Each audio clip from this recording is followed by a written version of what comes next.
Hi, my name is Lauren. I am a Brand Strategist coming to you from New York City. How are you doing wherever you are in the world? I am a marketing consultant and direct response copywriter, and I come to give you some advice and have some cool conversations about what's going on in this crazy world of entrepreneurship as it pertains to most of our wonderful online folks.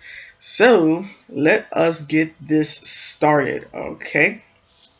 So you might be watching this and maybe you have a business at this point. Maybe your idea of having the business is coming a little under fire because you're investing your money into your business, but you're not seeing any returns or very little returns. And maybe you're getting a little discouraged and you're thinking that maybe this thing just ain't working or if it's just not for you and you don't know what to do. So tonight, well, it's night for me, I'm going to give you some advice to help you along. Business is not easy. It's not easy if you inherit a business and try to run it. It's not easy when you're starting from the bottom, from scratch. It's not easy. There are businesses that were around for 50, 60 years that don't exist anymore because running a business and keeping it running, keeping it thriving is difficult. Starting it is difficult. Running it is difficult. And it's just no easy way around that.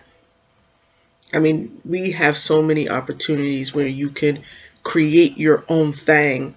And if the market wants it, then you're in good condition in terms of having success.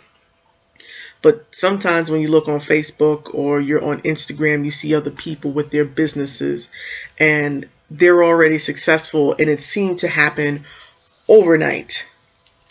Well, most of the time that doesn't happen overnight. And it can be very difficult watching people have a good time. People show you the lifestyle of what it means to be a location independent entrepreneur on the online space.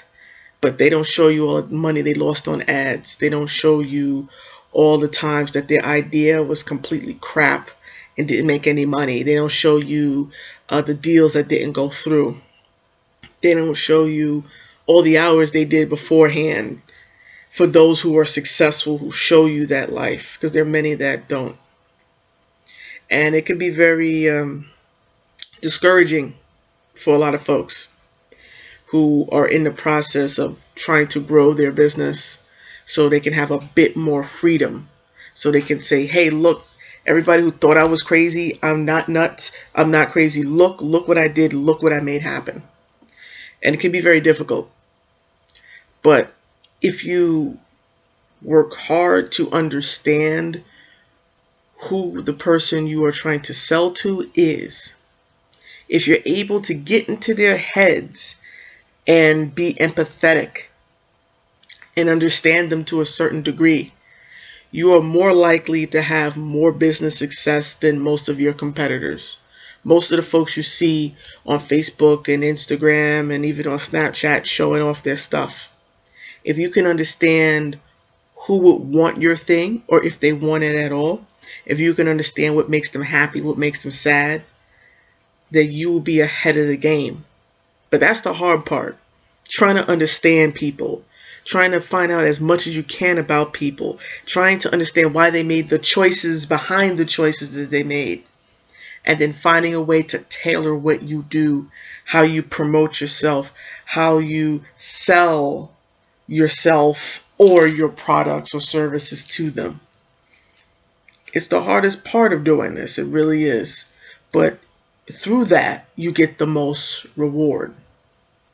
So while everybody else is studying and having fun and you're out there trying to study your market, which you should be doing, trying to figure out why they do this or that, what makes them buy from this person instead of you, while you go through the process of figuring out your market a bit, getting to know them so that you can know best how to present yourself to them, don't worry about everybody flashing. because this is the really grind part. This is the hard work part here. Most of the other stuff that will come after the hard work for that will be a heck of a lot easier if you take the time to get to know them. It's like the early process of getting into a possible romantic relationship. You start to know each other in your dates. You start to hang out. It's a little difficult. There's some hits and misses. And then finally you start to get to really know the person so that the surprises that you have is more in tune to what they like and they're more accepting genuinely of it. That's how you have to approach your market. As if you're trying to build this relationship, this long-term relationship. Because if you're able to understand what triggers them, what makes them happy or sad, what they like or dislike, you will be able to tailor your products to them, tailor your messaging to them, go and spend money on the right platforms that they are in, that their attention is in, so that you can be more successful than even your greatest competitors. So don't be discouraged by what you see online, because everybody else, a lot of people are fronting. Put the work in, the hard work into getting to know who your customer is, what's going on in their life, what are their pains and what are their joys. And I promise you, if you learn those things and understand that, even on a surface level, you will be ahead of the game out of a lot of people out there who are in your niche, your competitors, vying for the same attention, because attention really is money at this point. So I just wanted to give you that message. Keep working hard, getting to know your market, listening to what's going on with them, what do you observe, and then use it in your business for you to grow. Remember, we're still in first quarter 2017. It is not too late. Get to work. I see you later. Hustle hard. This is Lauren from the Bronx, New York City, and I am the Story Brand Strategist. Deuces.